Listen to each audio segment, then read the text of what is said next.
বয়স আমার, আমি সেই ৭৬ বছরে পৌঁছে আমি সমাজকর্মী নই, আমি একজন অধ্যাপিকা। ৩৪ বছরের অধ্যাপনা করেছি, ৩৪ বছর শিক্ষকতা পেশায় ছিলাম। আমার মনে হয়েছে এর থেকে লজ্জার দিন আর বোধহয় হতে পারে না, এর থেকে দুর্ভাগ্যের দিন আর হতে পারে না।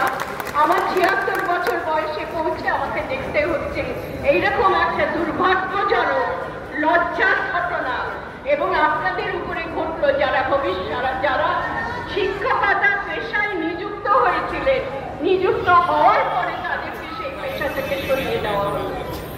একটা উপমার কথা মনে পড়ছে, আপনারা শিক্ষক, আপনারা জানেন উপমাটা কিরকম জানেন।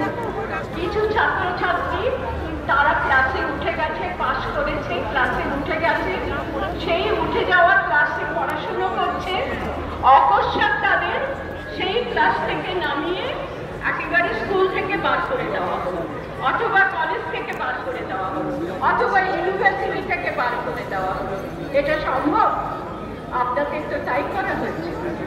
আপনাদের পরীক্ষায় পাশ করতে হয়েছে, এতদিন ধরে লেখাপড়া শিখতে হয়েছে, অনেকগুলো সার্টিফিকেট অর্জন করতে হয়েছে, আপনাদের চাকরির পরীক্ষা দিতে হয়েছে, আপনারা সেই যোগ্যতার পরীক্ষায় পাশ করেছেন, আপনাদের নিয়োগ পর্যন্ত হয়েছে।